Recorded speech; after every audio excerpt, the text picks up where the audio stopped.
this short lecture.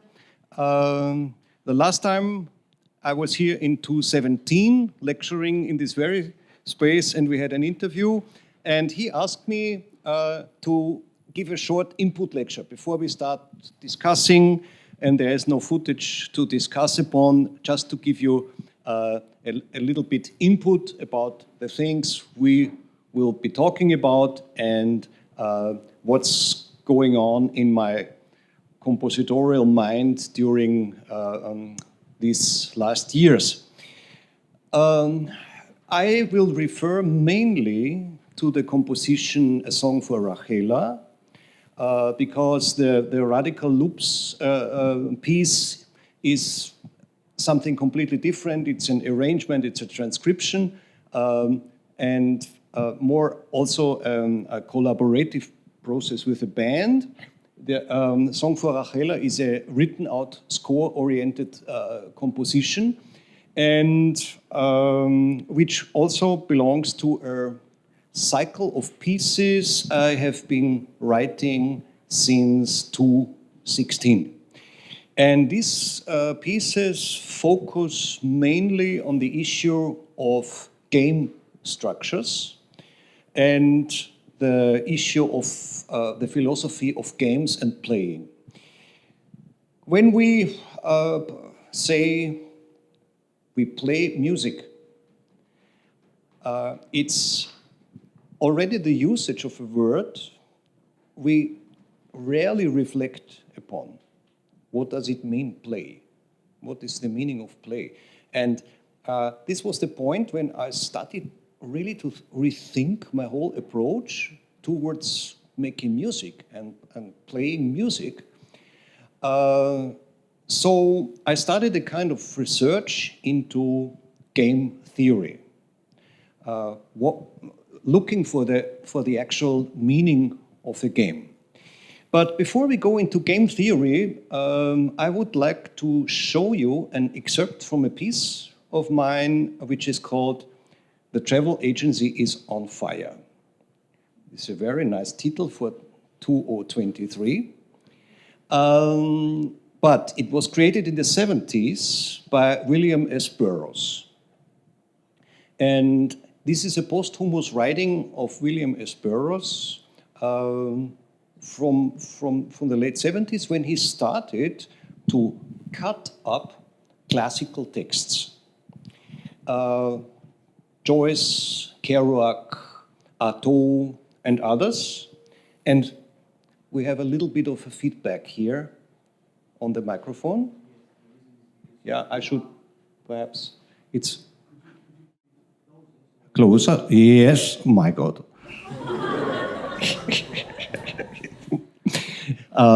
Yes, he started to rearrange the individual scraps of text in a new way. And as you probably know, this technique is called cut up and fold in. It kind of diverges from the linearity of a text to a kind of chance operation with text fragments. And the text was given to me by James Ilgenfritz at Ostrava Festival, and hasn't been published yet. And I decided to do a piece from these texts. And the compositorial technique is already based on game structures, and I will shortly explain how this works. The musicians have a set of models. You can, if you're playing cards, you get 4 cards, and you can pull each card as after your liking, and then repeat the model for a certain kind of times. And after some time, the musicians recognize what the other is playing and which card the other chose, and it starts getting into a kind of game setup. It's the same way A Song for Rachela is being constructed. The singer, the musicians have just singular models. There's no score in this regard. I will show you an excerpt, but there's just single models here. And strangely enough, this is really closely related to the compositorial techniques of Polish composers in the 70s, which were used a lot of models and model repetitions. If you think about work of Lutosławski or Dobrowolski or Roman Haubenstock-Ramati. And about 20 years ago, I gave a lecture here, which was called Revolver, about the loop techniques of Polish composers in the 70s. So this is basically recurring on these techniques of Polish composers, but I will come to these shortly. First, I would like to show you an excerpt from the score of The Travel Agency is on Fire, where you can see this model selection.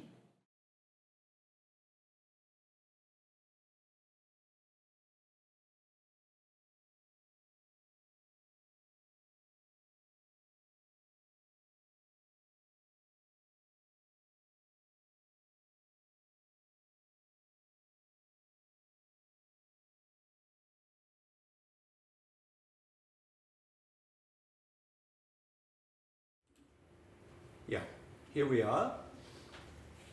This is Song for Rachela, yes, but we will switch to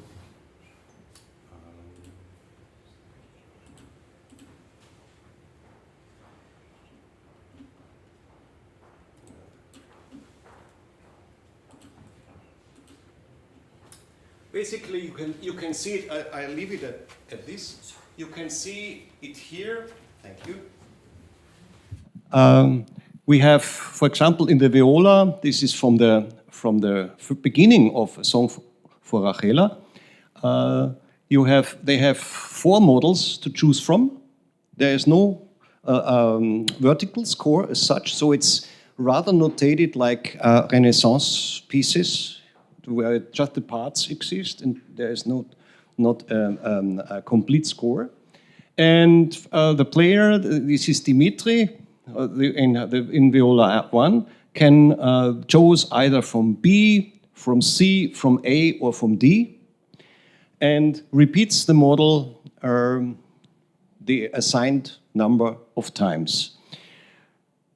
If all 4 are finished, then the round is finished. So the whole piece is being organized in rounds, which you know if you do any gaming. You know that this is leveling and rounds and whatever. It's a cyclic structure you're going through. And then they step on to the next round. Moreover, here, perhaps I will have time to come to this a little bit later, all the cells are being fed into a loop patch, a live patch in PD, pure data, which is multiplying the loop. It's looping the loops with the same frequency you play in. And there are, again, 4 loops playing, and they have the exact length of the loop. So if you have in this case, you have a 3/4 loops, it's about, I would estimate, 2.7 seconds long or something at the metronome of 65. So you have in the loop generator, you have a 6,800 millisecond loops, and there are 4 of these loops specialized in the hall, and they create a kind of soundscape with these loops. And the same goes for The Travel Agency is on Fire. I will try to restart here to get there. So let me check this. Yeah, I have to restart. There's 2 incarnations of Finale running. I have to stop them. Okay. So let's go here.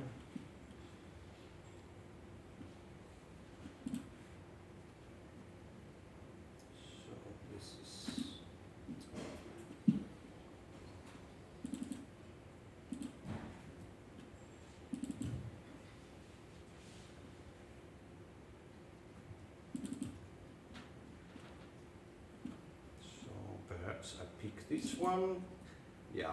This is now the travel agency is on fire. And you see, this is the rule set. Asynchronicity between players, and they again have these model structures. And also, now I'm coming back to Burroughs, the voice also has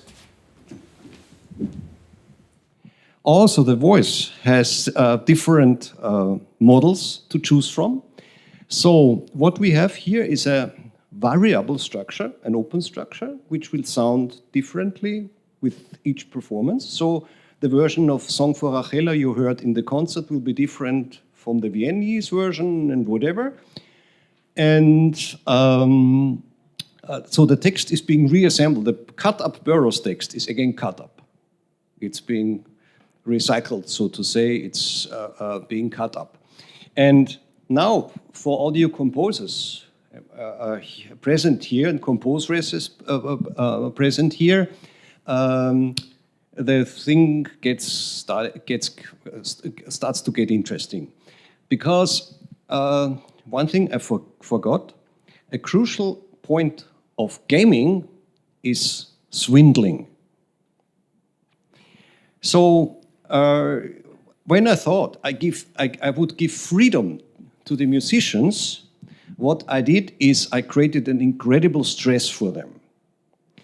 Because they had not only to perform the models, but to make decisions while playing. And what I discovered, which is very, very interesting, that game theory is closely related to the theory of decision-making. There's a whole theory on decision-making, which in economics is, you can imagine, is very important, but also for us composers, it's all about decision-making. If you're constructing a piece or conceptualizing a piece, there's a lot about decision-making. So if the musicians, which are used to perform a robotic score, so to say, they feel at ease. They said, okay, I read this and I'm good. And now this is different. So they have to, what shall I do next? So I have to confess this did not work really in the beginning. When we started to rehearse these pieces, it did not work. And Sarah, the singer you heard in the concert, a song Rachela, we are completely honest towards each other and said, Bernhard, I didn't do it. I pre-arranged a sequence of these models for a concert, and so in the first versions it was a lot of swindling. But then something really interesting happened, because they started to realize what the other did, if they knew the piece better. And I remember the situation when we rehearsed with Klangforum, that suddenly the percussionist realized he had the same rhythm as the speech of the singer. It was a transcription of the, I'm doing this. And so they started to communicate. And so at this point, I could say the game started. The game was starting, and then things got really interesting. And right now I'm working on a huge orchestra piece, trying to transfer all this to the orchestra, which will be really stressful or fun, whatever you can imagine. And I'm really looking forward to what will come out of this. But let's listen to a little bit of music before we go into theoretical details. I will give you now an excerpt from a song, not a song for Rachela, but the travel agency is on fire. Remember this the next time you enter an airplane, the travel agency is on fire. And this is the recording of the second performance of the piece at Basel. In Basel, there happened a very interesting conference, Game as a critical practice. This was in spring this year. They did a whole conference on games and music. And there were various lectures and concerts, and we performed the travel agency, which is actually in the game series. It's number 9. It's the 9th of the game pieces. And you again hear Sarah Sun perform, this same singer as in Rachela, and ensemble Soyuz from Zurich.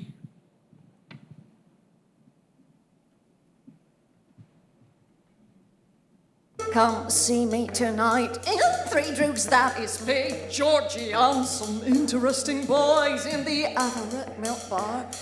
Making up to your own people, you dank winter bastard, no good at this rate. Try a milk plus misto, and you're screaming without a body. Beat milk on the bed, you know, eyes you up and makes you ready for a bit. What? Beating his adolescent image in the valley, and bidding him swim in road divided by 4. Wakes up paralyzed from grey-haired Tina in his shop of guts. The 4 of us were dressed by a rotten pair of black fitting on very posh shoes. In the land all wide, well away, flat up, do you understand? Doctor thinking it was Spanish, baked name and body, sputter the goodness out of a Chalabac, out of a Chalabac. Bidding his adolescent image in a valley, and bidding him swim in road divided by 4. Wakes up paralyzed from grey-haired Tita in shop of guts. The 4 of us were dressed by a rotten, a pair of blacks fitting on very partial in the land all right, well away, fed up, you understand. Got to thinking it was Spanish. What's it going to be then, eh? What's it going to be then, eh? What's it going to be then, eh? What's it going to be then, eh? What's it going to be then, eh? What's it going to be then, eh?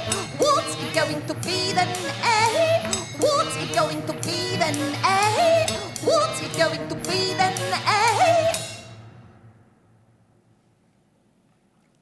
Early answer was me, bearing iron cool in the mouth. Drive me out of fire, come level on average. Silver light pops, oh my brother. Alien on tracks. After even carnivorous razor. True violent Swedish business. Women the crutch. Travel agency is on fire. Travel agency is on fire. Travel agency is on fire. Oh, jelly authorities so systemized to buy something very, very ugly and like for nothing. Martin, you can't even call me on milk. I got the truck stock. I got the truck stock. I got the truck stock. We had the news before you. We had the news before you. I'm starting the smelly push down the long lane. Yeah, first excerpt. And in between there are the so-called dream machines. Yeah, like this. These are more soundscape-oriented dream machines in between, also featuring videos.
This is the next round. The dream machine has ended.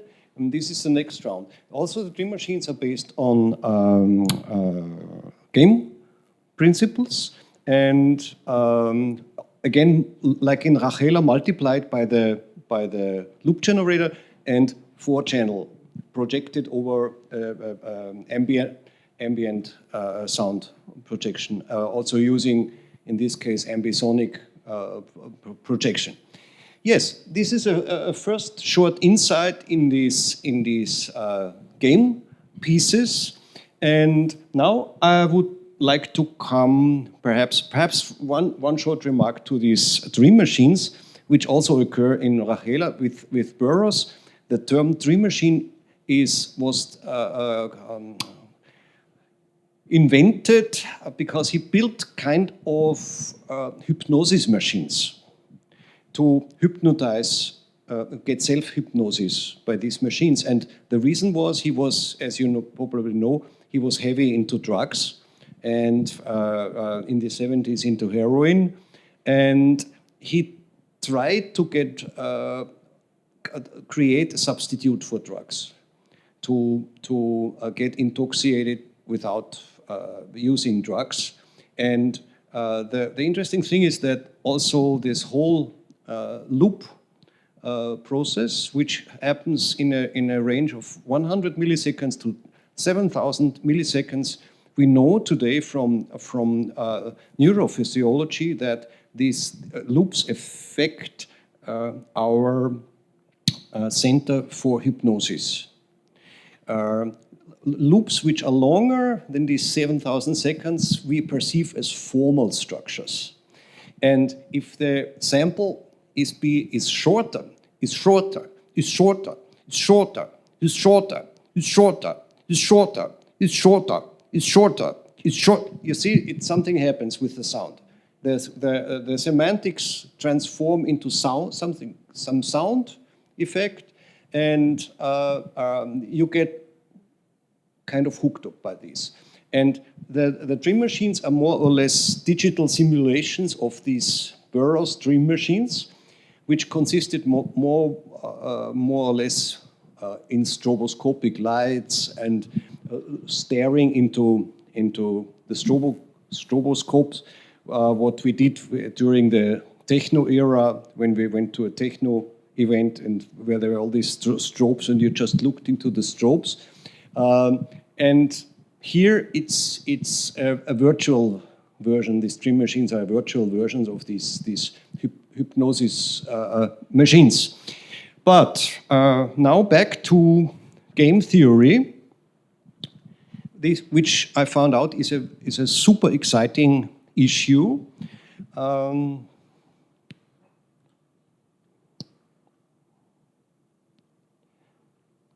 Yeah. I will just go into a few sketches. Usually this lecture is about 3 hours. I will, of course, shorten it a little bit and get to the essential points so we can start our discussion.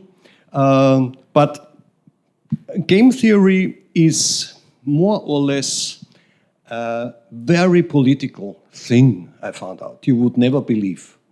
What you all experience is that many of us play games, computer games. I do, yes.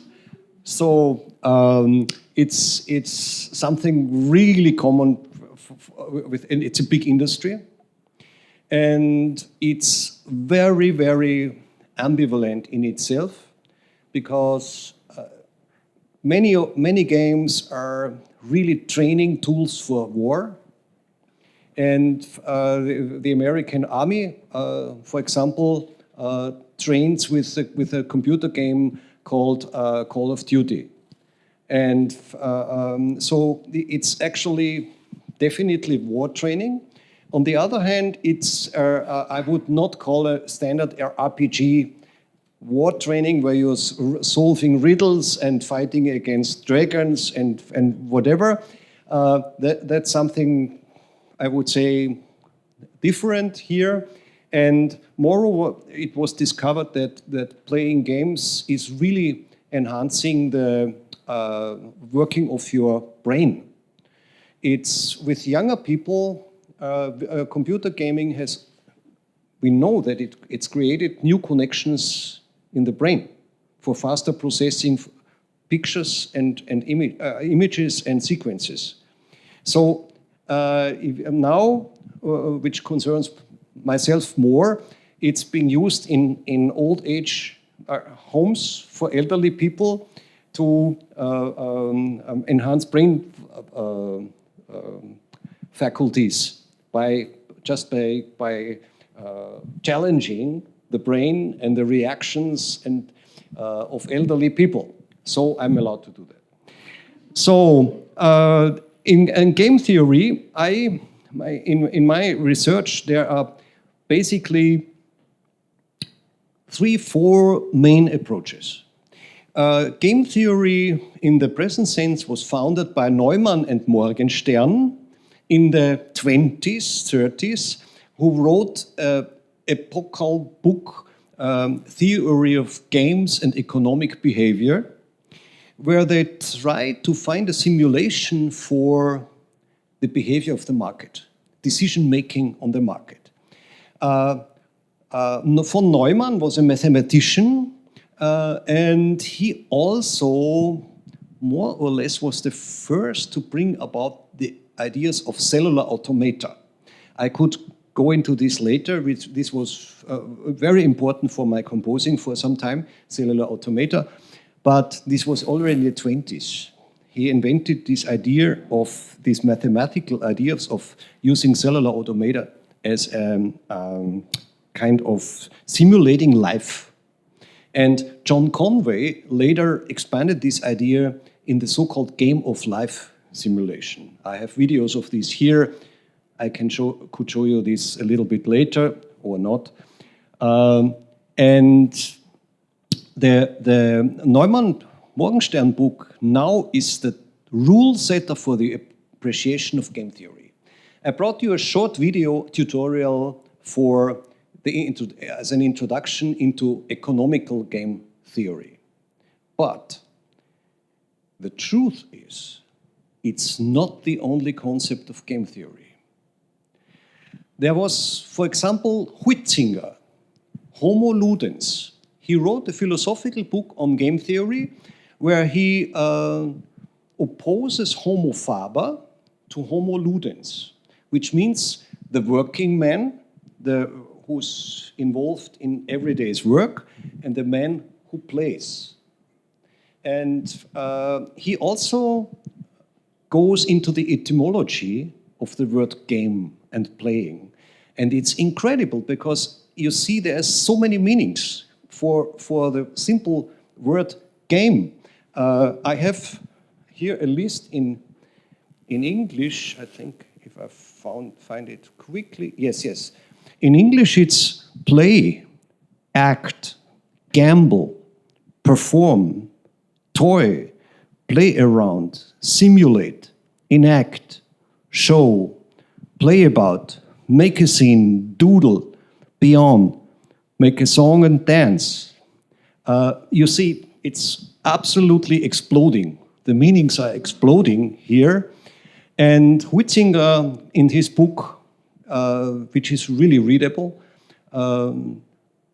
explores all the etymological branchings of the word game and playing. Very interesting, in the Germanic root of spell, Spiel, spell, this is already connected to dancing. That a game is always connected to the notion of movement and dancing, which is in itself a very interesting notion. But the book unfolds a lot of other notions, and it's very interesting, and it's really opposite. The whole approach is completely opposite to the economic appreciation of the term game. Roger Caillois is also a philosopher who is into game theory, but one approach of game theory you probably know, and that's Ludwig Wittgenstein. You know that Ludwig Wittgenstein, in his first phase of philosophy, in his first history of philosophy, he was in the trenches of World War I and saw bodies exploding around him, and he created the Tractatus, which is a kind of mathematical ideal of explaining the world. It's a crystal image of the world, and coined in logical phrases and excluding the non-sayable. Whatever can be said clearly. This was the dogma of the Viennese positive school, where I also studied. I studied originally with Viennese positivist school, philosophical school. And then he made a very interesting move in his life. He became a teacher of kids. And evidently, he was not a very good teacher. We heard the stories, but he changed his whole philosophy after that, understandably. And he said, "Ein Bild hielt mich gefangen. An image kept me prisoner." And this was this image of the world as a crystal, where everything is explainable, and everything is logical, and everything is mathematically describable, like in the theory of Frege before and Bertrand Russell before. So he changed that. He said, that's not the way we tick as human beings. And so he invented the theory of Sprachspiel, which is really hard to translate in itself. It's the language of the game of languages. It's really hard. Sprachspiel is nearly untranslatable. And Sprachspiel is a theory in the logischen Untersuchungen, in der philosophischen Grammatik, where the meaning of a word, let's say play, gaming, is defined by the usage. So, if there is a life form, a Lebensform, he calls this Lebensform, if there is a life form of people, and they start to use a certain word in a certain way, then the word gets meaning. Now let's break this down to us musicians. We are a life form called musicians, a Lebensform called musicians, and if we say play, we know what we mean, what's meaning. Let's play some music. We know the meaning. But if now one Austrian musician has the idea to introduce the word play in a different way, so he creates a life form of his own and redefines the word play in some way, perhaps. And if it's only one person like me, then it's a private community. It's a private language, which has no general meaning, but just for a single person. But if the community is larger, the meaning gets constituted. And this is a very, very simple description of the so-called Sprachspiel theory, which again has nothing to do with game theory of Neumann and Morgenstern. But wherever you look, if you look it up, if you look for game theory, bam, it's about economic game theory. And economic game theory tries to push off the philosophical game theory in the whole perception, which is about speaking about our world, because it's only concerned with market, profits, and winnings. If we have we try to define a game, we have some common items. It's sets of rules, which is a contradiction in itself, because Huitzinger says, game is freedom. It steps out of your work life, but only to get new rules. So it's not a free-for-all, but the challenge, as any gamer knows, the fun lies in the challenges. And you torture yourself incredibly just to achieve something, and you sit till 5 o'clock in the night to find the key for a hidden door or whatever, and it's fun on the other hand. So we have this notion of a rule set, and then we have a number of gamers. There are gamers which play on themselves, but also games for groups. Most of them are basically group games, and we also have, in many cases, a repetitive structure. So let's try it again. Let's play again. So it's a cyclic motion in many games, which is very common, which also interested me because I'm interested in repetition a lot and loops. So games are also based on loops, more or less. There's, to be very clear, there's also the notion of a one-shot game. Just one try, win or lose, whatever. But what about win or lose? Because in classical game theory, it's always about profit. So when I thought about music as a game, playing music, the big question is, what's the profit? So perhaps the musical game theory is not really applicable to music at all. And I'm really questioning this now. On the other hand, you know, the science, neuroscience, right now tries to prove that music is affecting the joyful listening to music is affecting the same centers which are creating lust experiences with sex. It's the same center in the brain. And there was an experiment, Canadian study from 2017, anhedonia experiment. This is a paper you can read on the internet, where they did an experiment with students in Canada, poor students, and they gave them an anhedonia drug, where this center was kind of paralyzed. And then they played their favorite music to these guys. And they said, I don't care. It was nothing. Suddenly the music was nothing. It had no meaning for them anymore.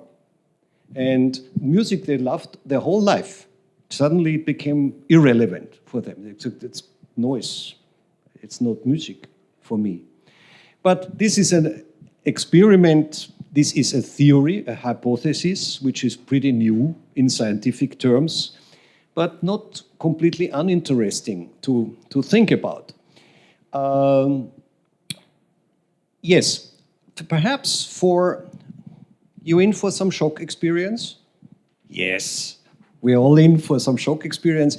I give you now a video as a short, I will not play the whole thing, promise. A short introduction to economic game theory.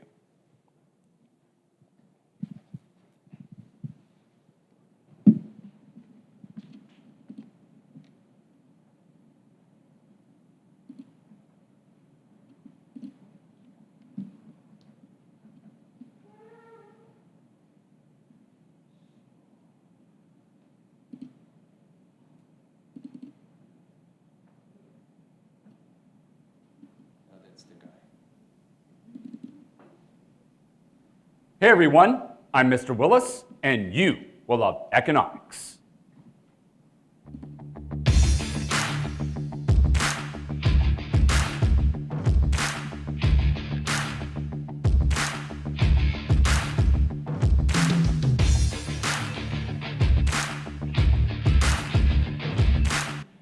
Game theory is the study of how people behave in strategic situations. While game theory can be applied in many fields, including politics, war, and sociology, Economists use game theory to predict the strategic behaviors of firms that collude in an oligopolistic industry. Remember, oligopolists must carefully select a strategy based entirely on the strategy they think the other firms in the industry will use. Selecting the correct strategy will ensure the best possible outcome and the highest possible payoff for the firm and its fellow colluders. Selecting the wrong strategy could reduce profits for everyone.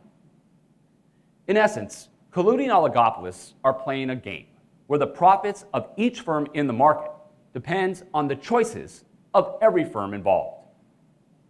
Game theory provides crucial insight into how and why these choices are made. Let's take a look at the players, strategies, and payoffs associated with game theory. To better understand how game theory works, let's play a game called The Prisoner's Dilemma. The Prisoner's Dilemma is perhaps the most famous and well-known game in game theory. Assume that two criminals are arrested for armed robbery and taken to separate holding cells at a local police station, where they are interrogated by detectives. Because they're being held in separate cells, neither prisoner can talk to the other, and each prisoner will act in his own self-interest. Provided is a typical game theory matrix for this scenario. Game theory usually involves two players. In this game, prisoner 1 is the row player, and prisoner 2 is the column player.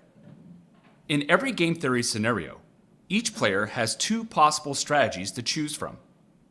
In this game, each prisoner can choose to either rat out the other prisoner and blame them for the robbery, or use their right to remain silent and stay quiet about the crime. In every game, there are 4 possible payoffs for each player based on the strategies each player has to choose from.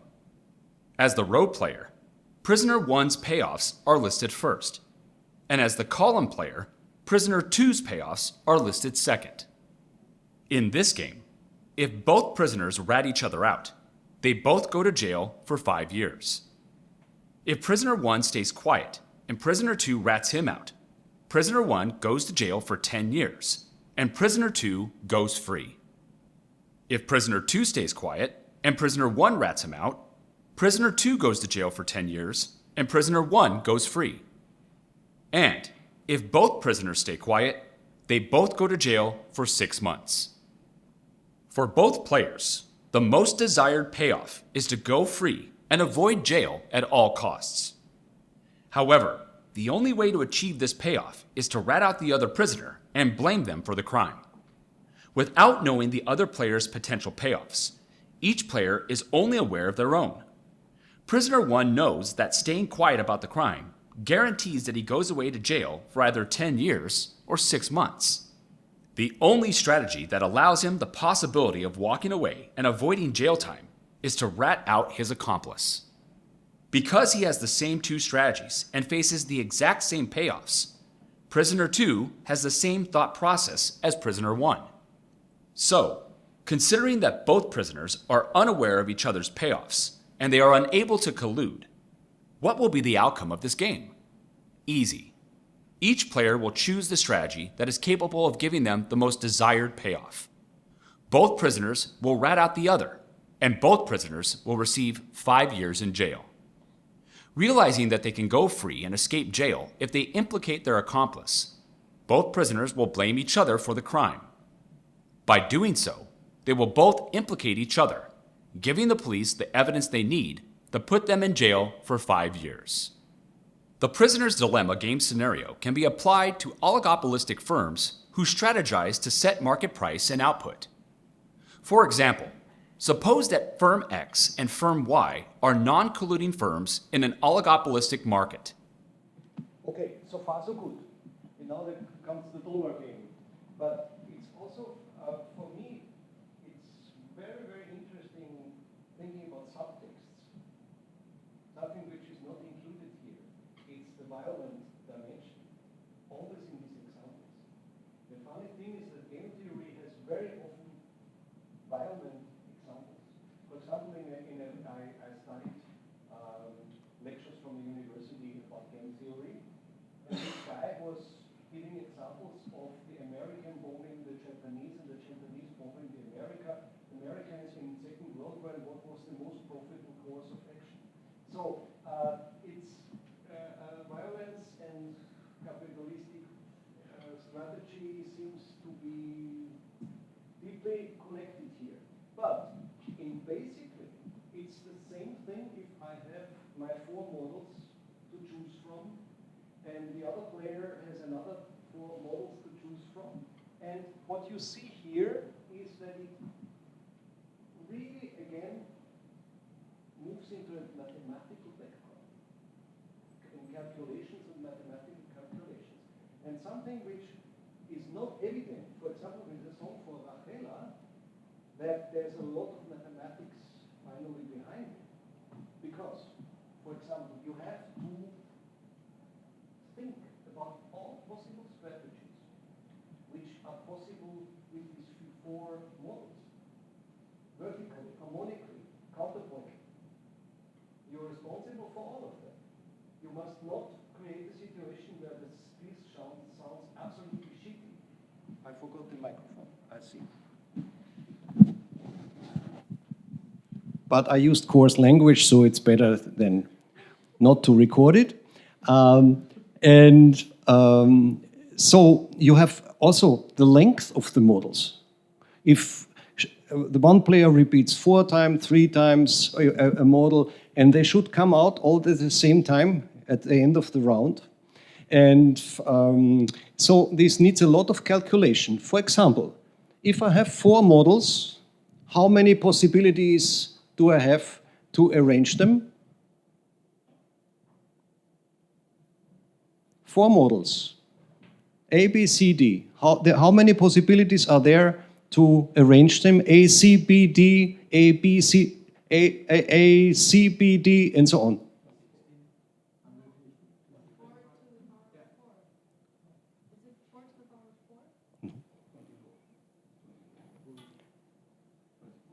Yes, bravo. It's 24. It's 4 factorial, 1 times 2 times 3 times 4. And you can also start, okay, how many possibilities are there to pull 2 cards from a set of 4? And it gets really, really funny. And you now imagine, we have 2 players. One has 24 possibilities. The other 2. How many possibilities do they have both?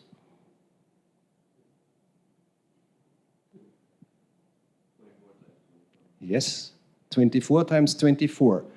And now we get into big numbers. You see, if Klangforum, these are 30 musicians. If they have this decision, each has these 4 decisions with different models, you get the so-called combinatorial explosion. And I show you a little look behind the curtain.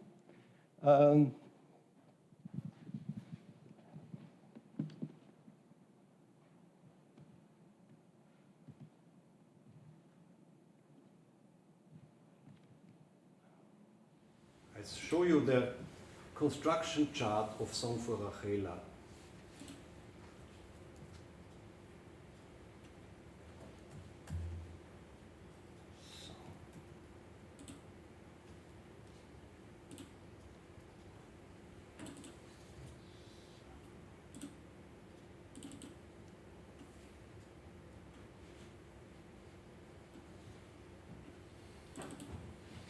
Yeah, there we are. There it is.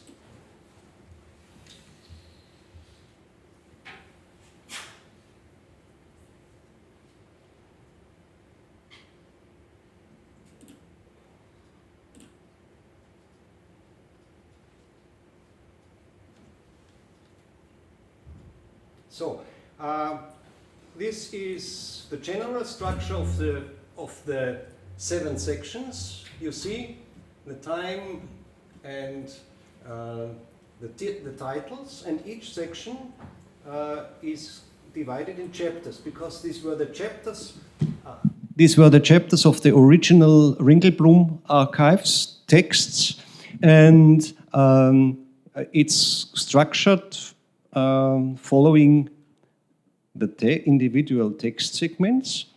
And now you have here the individual rounds, and we looked at this round in the first example I gave you on this in the score, and you see the viola has 9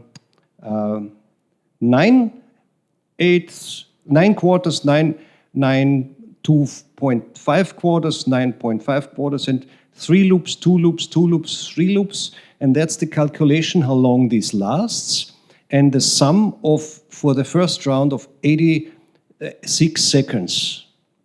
And this is being calculated for each round, so they're filling the same time space. All the possibilities filling up the same time space, and they have a mutual cut at the end of the round. And perhaps you saw that because the conductor is not conducting really here, and he is just cueing the rounds, which is extremely difficult because you as a composer, you are used to following the score. But if you don't know where they're playing, you have to look what is happening right now, like this. But it's possible. If you know the piece better, it's simply possible to follow. And he has really to check where is everybody. And he has 2 rounds, 2 repetitions, and now cut. And on the other hand, this whole idea of game structures arose from 2 sources. One source was that we, with Klangforum Vienna, we experimented with improvisational structures for classical musicians. How can classical musicians do decision-making on stage? This was a SCAN project with Klangforum Vienna, where they took samples from my pieces and started improvising with these samples.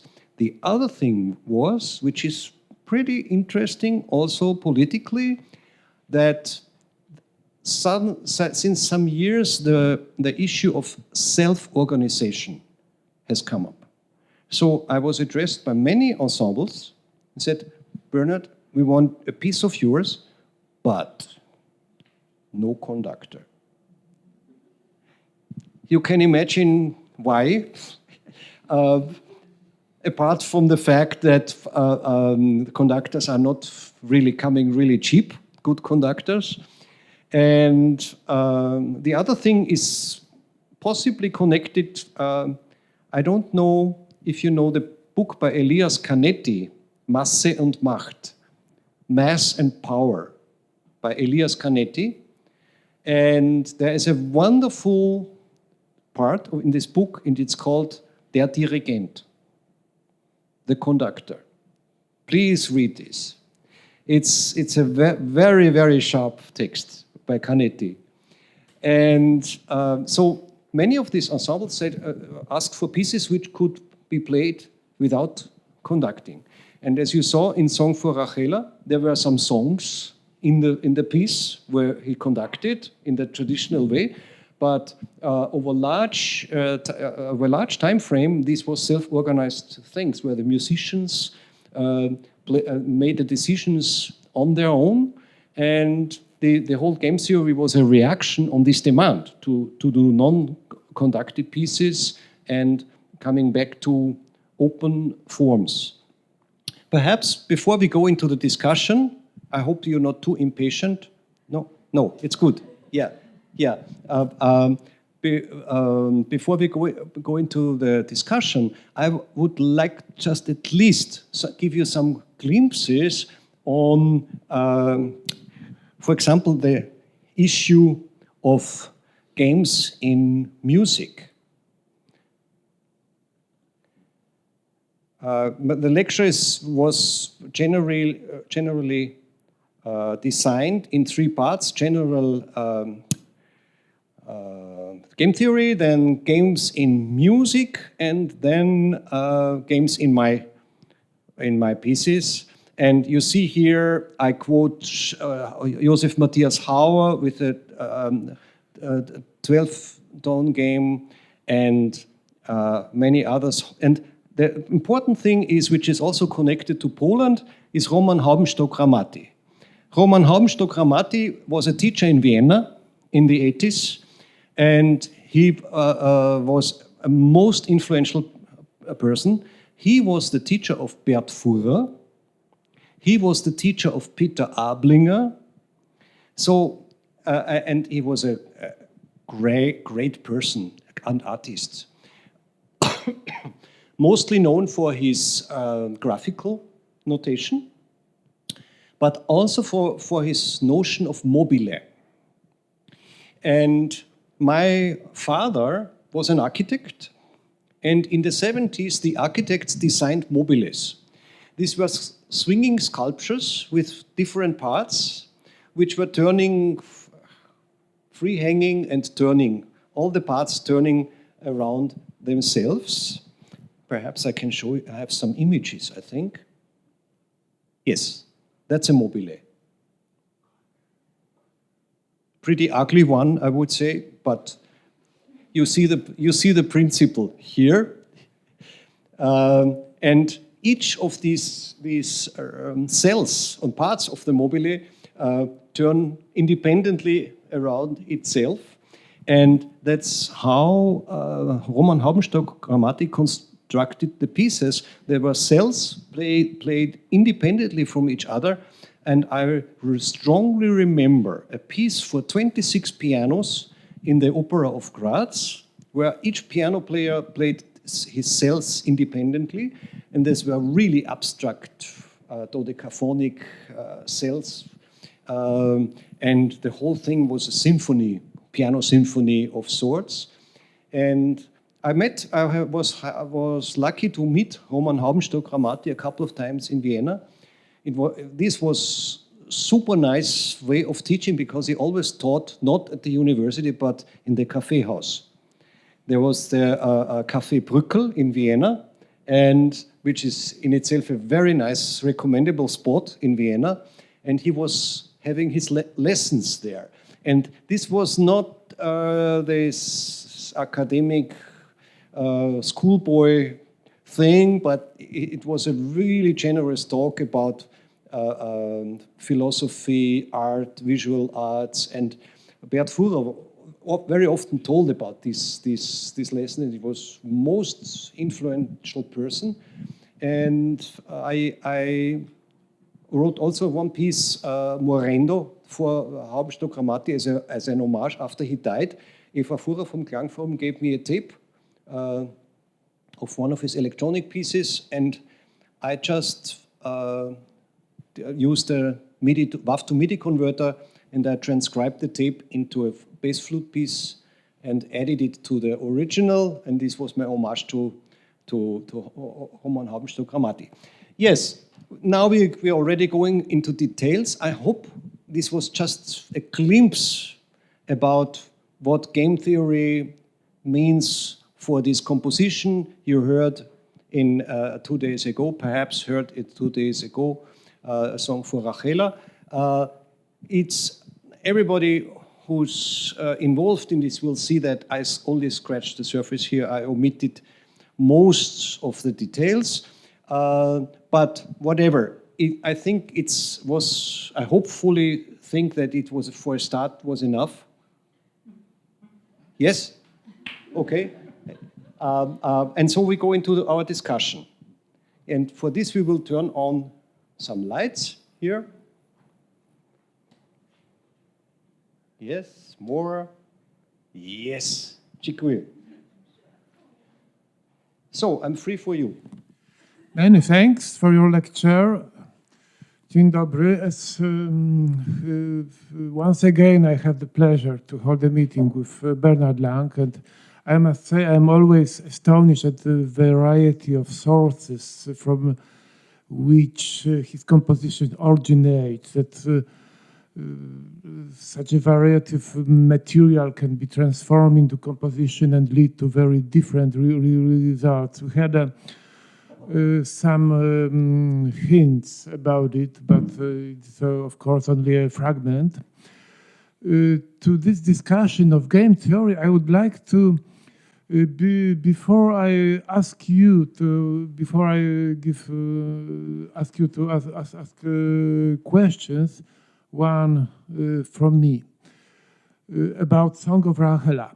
So we learned about some construction principles of Song of Rahela. I would like to ask, how did the choice of how did the subject of the composition, so I mean the Ringelboy archive, how the nature of the text influence your musical decisions?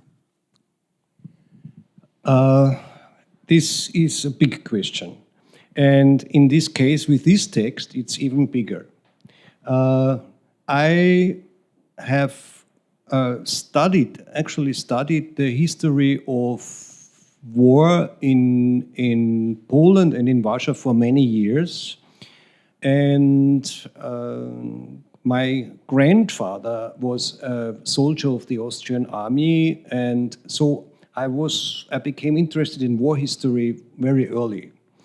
And the whole history which happened here was pretty well known to me. And I remember when I first came to Warsaw in 1989, there were images of bombed Warsaw hanging in the churches.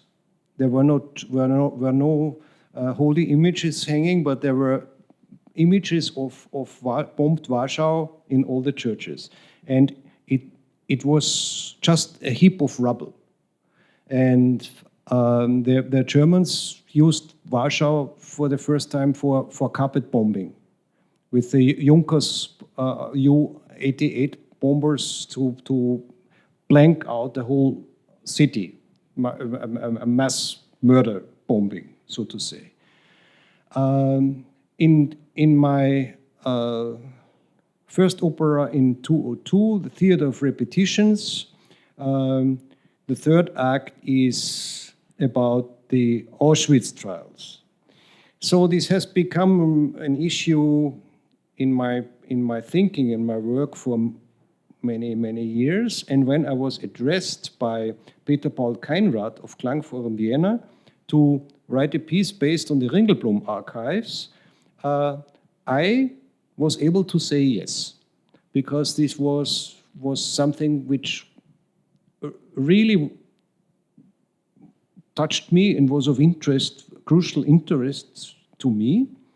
And I asked for a time of consideration, because with texts like this, you can't just say yes. You have first to see them and study them. And thanks to Michal Mendig and Mickiewicz Institute, I got all the informations. I got the possibility to read from the Ringelblum archives as far as they are translated. There are several volumes have been translated.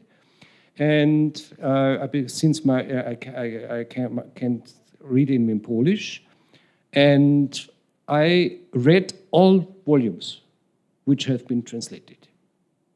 And then I decided to take one text from the very beginning, which is the story of a person who really we don't know much about this person. He stays anonymous. But he tells his story between 39 to 42. And in the beginning, he is not believing what's happening. He can't believe what's happening to Warsaw. And he suddenly hears the sirens and people running, and he's full of disbelief. And all the people are full of disbelief. They cannot believe it. This sudden switch from peace to death. And then it gets uglier and uglier, and suddenly he sees all these corpses lying around, and he describes the face of a girl who stares at him with her body is pierced by something, and his language is many of these texts are purely documentary. They are very laconic in their expression. But this text this guy had some poetic strain in his texts. And he describes this in a very vivid images. Warsaw, the skeletons of Warsaw, and then he tells he learns that his lover died during the bomb attack, and he recalls the love story with her in very, very blooming words. And in the end, he says, "I have become an asshole. I want to shoot people. I just want to kill everybody. I have lost my humanity." And that's such a gruesome and terrible facet in the end, which happened if you read the reports of the ghetto. The Germans were very clever turning people into animals. This was a very, very thought-over process of reducing humanity and personal life. And then I started writing this. And in the middle of the writing, there was my birthday. It's the 24th of February.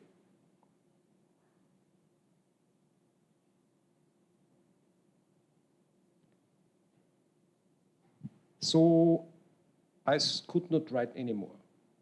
I had to stop.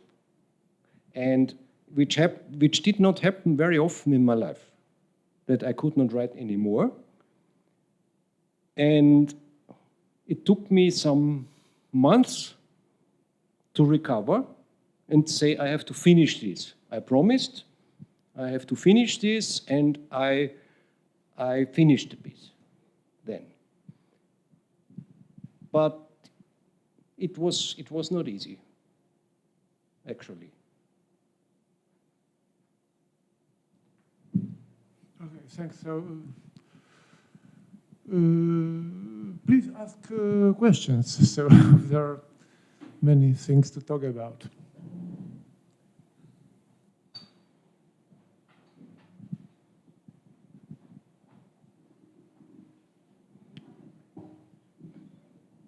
You said that it was a struggle for you to continue writing the piece once your birthday came. How did you overcome that barrier that appeared? What ways did you force yourself back into composing? Because I imagine it was a very hard process, as you described. I have always considered composing as my personal therapy of sorts. If I don't know my way anymore, I start composing, and that's what pulled me out. Actually, I said I'm kind of safe if I'm composing. I mean, I sit there and work, and I'm focused on the piece and the necessities of the piece, and figuring out how many loops I need there and how many I need there. It kept me working, and I also said, if this is the result, that I am really killed in my creativity by this, then they have succeeded again. But it was not that easy.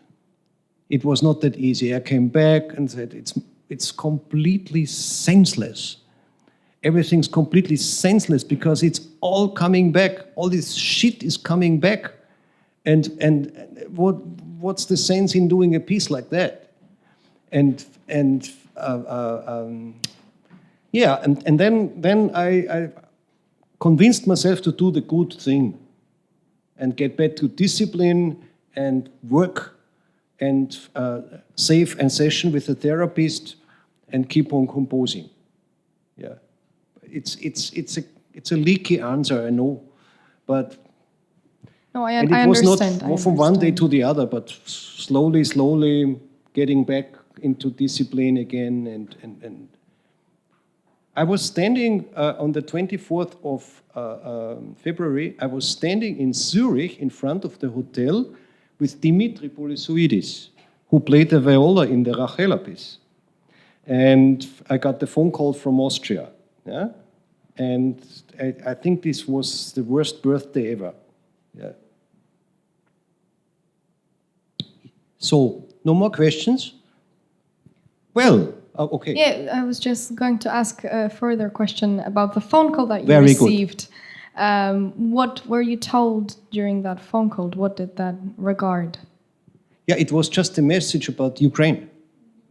Oh, yes, of course. That was the message that you received. Yes. I didn't know that that was the way you found out. I understand. Yes, yes.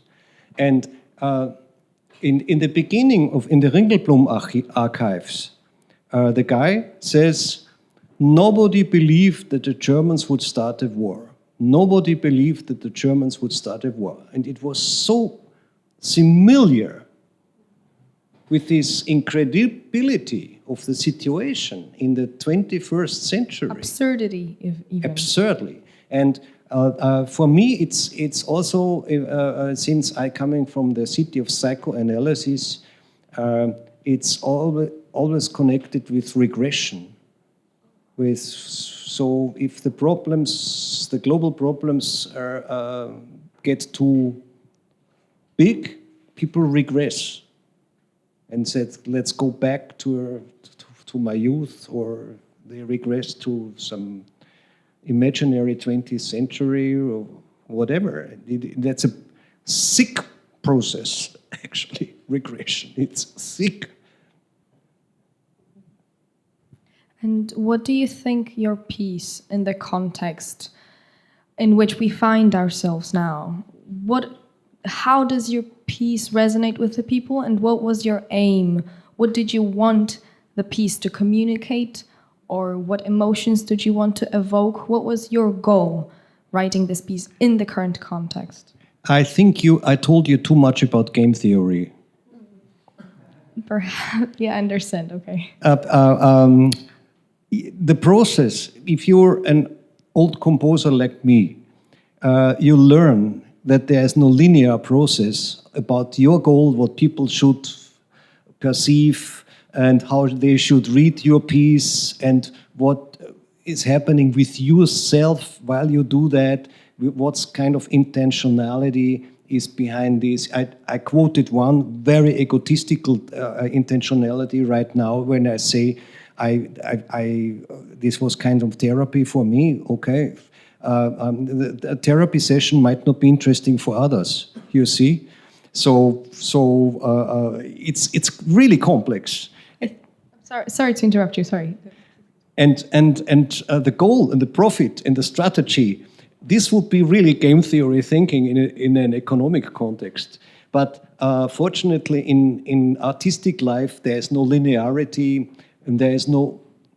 Sometimes the goal of the artists is completely misunderstood, and the misunderstanding is the basis of the creative process, or the aesthetic perception. Very interesting. It's a more or less chaotic way of, and also the encoding of an information. The artists encode information, and the audience decodes the information, but they might decode it in a completely different way and a various way. And I think that this is the beautiful thing about the issue of interpretation. It was once Isabel Mundry told me our whole approach is about interpretation, about the reading of texts, the rereading of texts by other people listening to the reading of a text, and the reading of musicians of a text, the interpretation of the musicians of a text. And for example, what does this do with Sarah when she's performing there? And I can believe you that I can tell you that Sarah was different here. She felt really the atmosphere of the audience. She really changed her performance during the Warsaw gig. It was really very different from the Viennese, which was more cooler, much more cooler and distanced. And here, she picked up, as a sensitive person, she picked up the feeling in the audience. And so you see, it's a many-branched network of intentionality, coding, reading, interpreting, and it's for a composer, I always see this image of the message in a bottle. You write a letter, put it in a bottle, and throw it in the sea. And what happens with this bottle? Where would it arrive?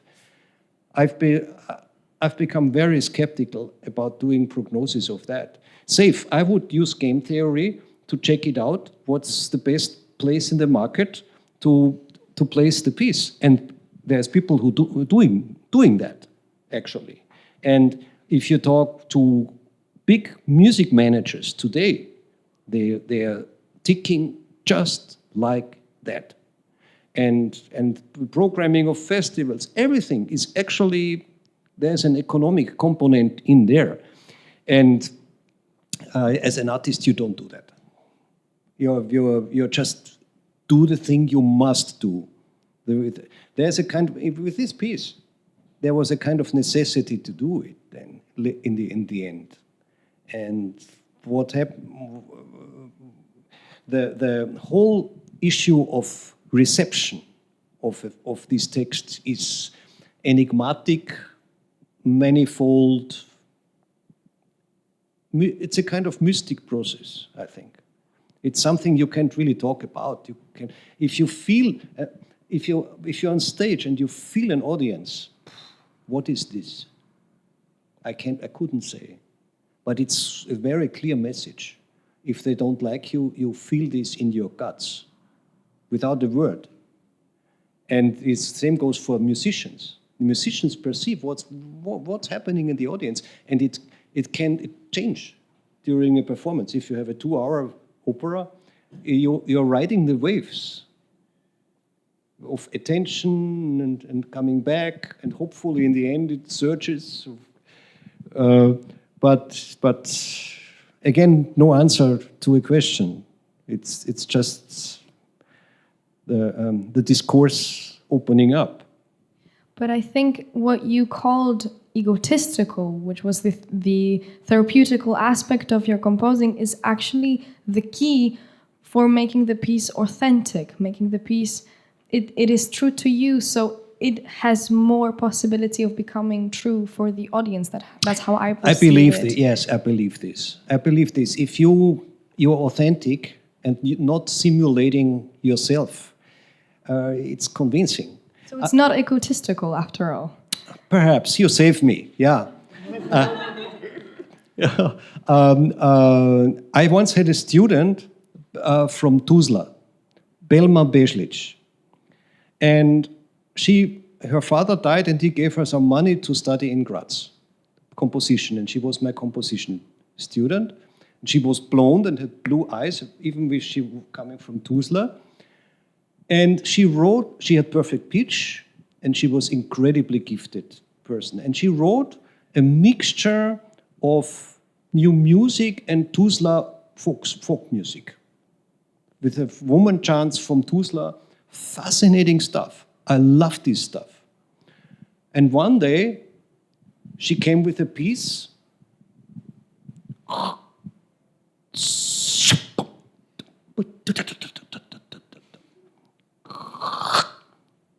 And so on, and so on. You can imagine how it goes on. And I have, basically, that's all good. That's just a different page of the book. And I said, Belma, somehow I don't believe you here. Why do you suddenly, from one day to the other, do this? He said, yes, some people told me to do this. And I said, okay, let's work on this. And we worked on this piece and did corrections and whatever. And after 2 weeks, she came back with her old style and said, okay, that's what you should do. That's the thing you do. So as soon as she became authentic again, everything was good. And she is now a successful composeress and doing her stuff. And it can be an enrichment to deviate and to try out things. This is good. It's necessary as a counterpoint to yourself. But I think there is a dimension of authenticity And authenticity is also convincing people. I believe in this.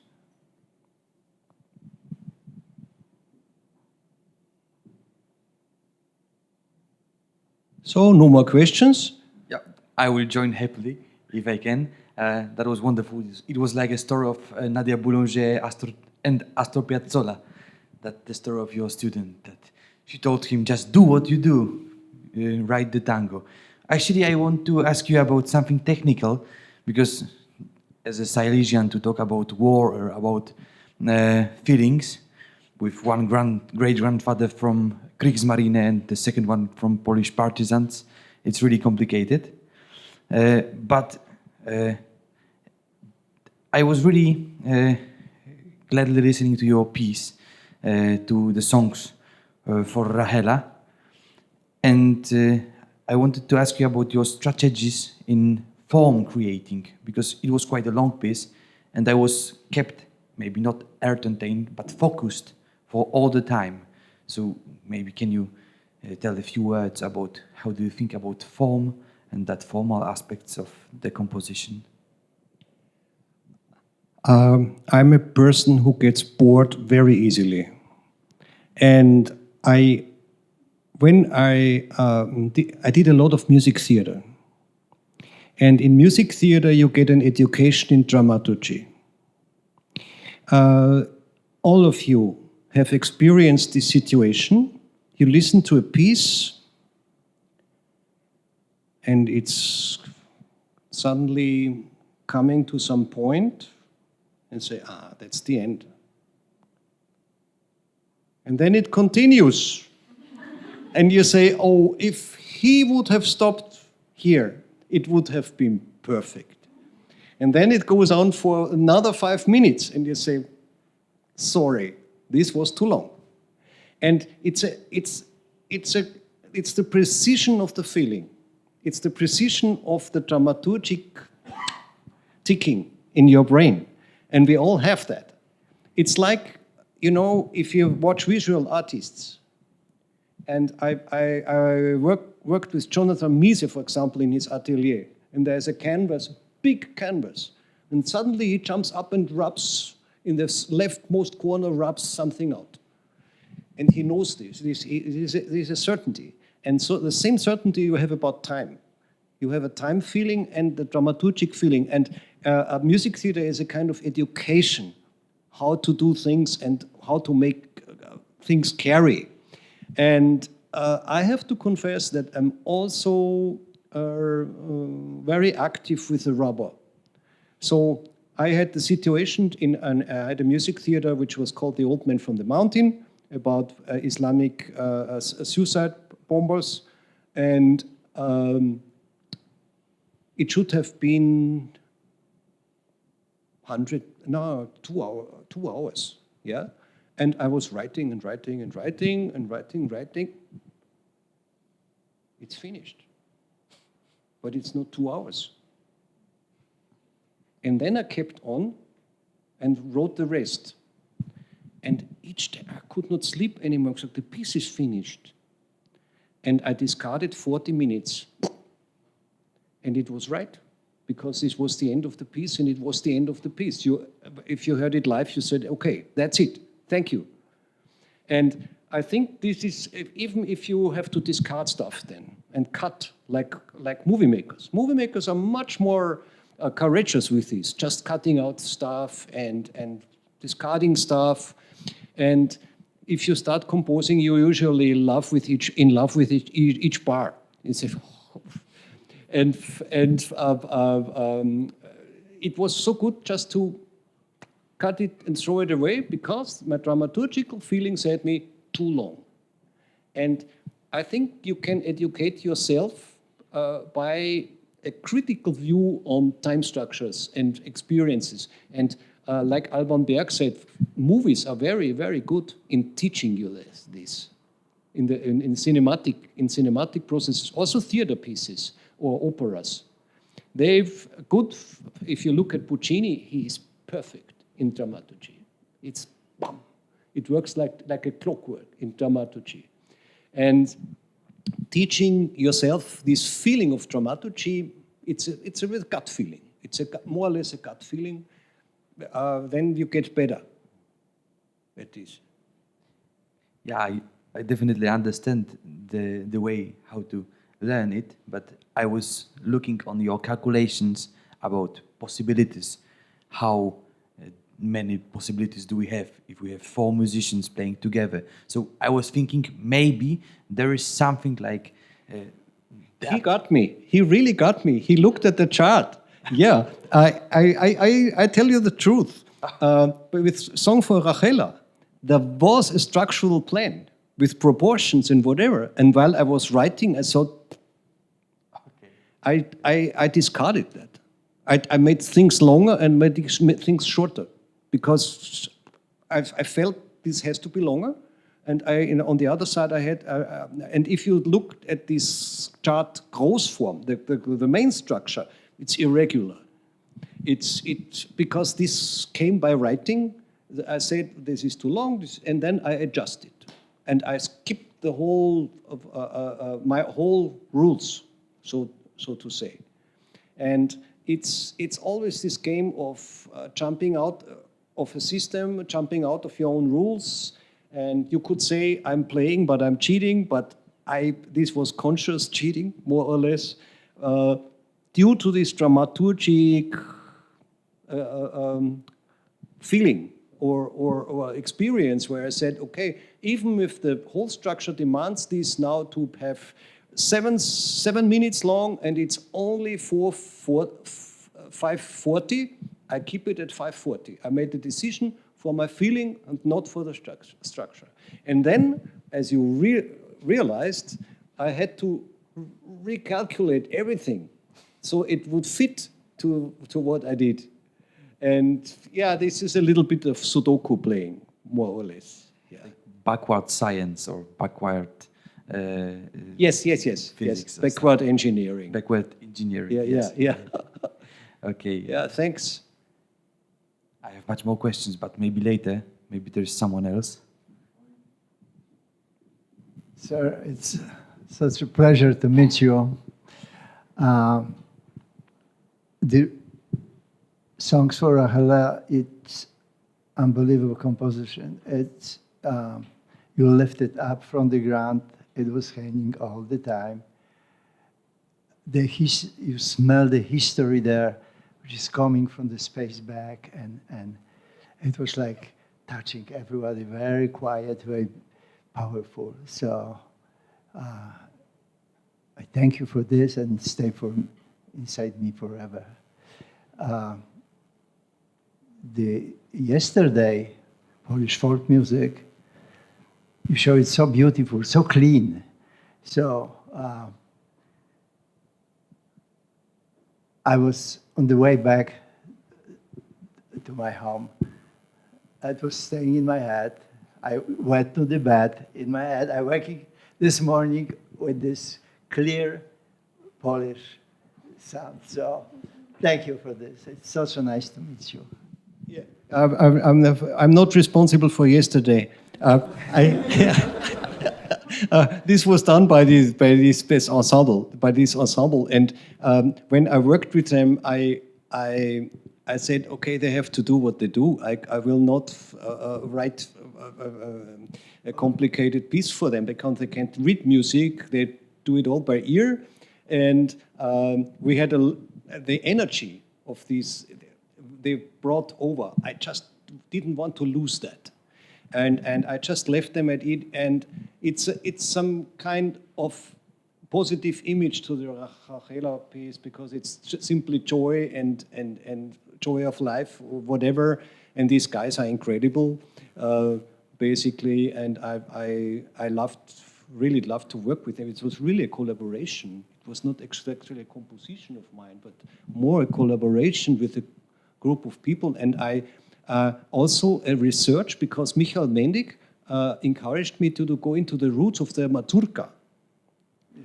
And I did a research of this mazurka, and suddenly I discovered all these trills with Chopin, and they are coming from violin playing. And I started really to understand more and more about that. And we made a wonderful discovery because my wife, I was describing for half a year, I was describing these songs, and they were with detuned violins.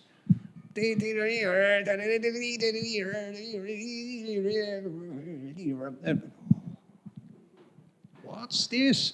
And I really described this, and I discovered that the rhythms were extremely complex because boom, boom, boom, boom, boom, boom, boom, boom, boom, boom, boom, boom. It's not Viennese. Boom, boom, boom, boom, boom, boom. No. It's really very asymmetrical stuff.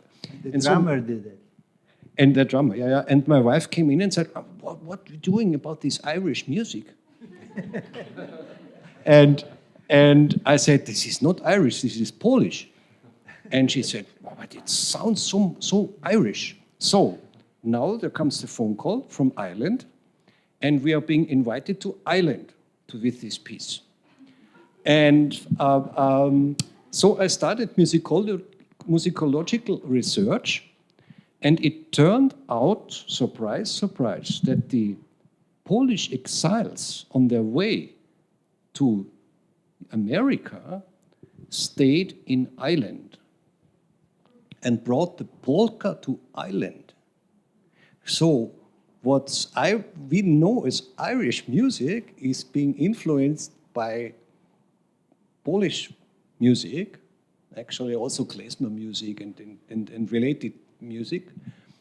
And we won't tell the Irish when we play, if it happens. Then we play there, we won't tell them.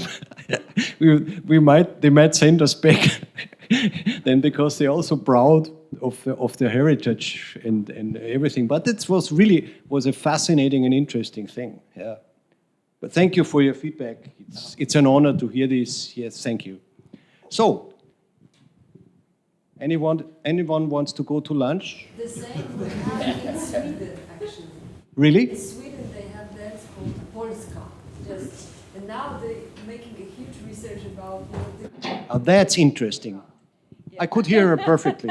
Yeah. Sorry for this interruption, but thank you for this ethnomusicology aspects also that you put together. I said about Sweden, and they have. I understood. You can find even in some Swedish composers. It's a period like the end of 19th century and the beginning of 20th century. Yeah. And in the suita form or sonata form, you can find the movement called Polska. Polska. Yeah, and you know, it belongs to the old tradition, and some Polish dance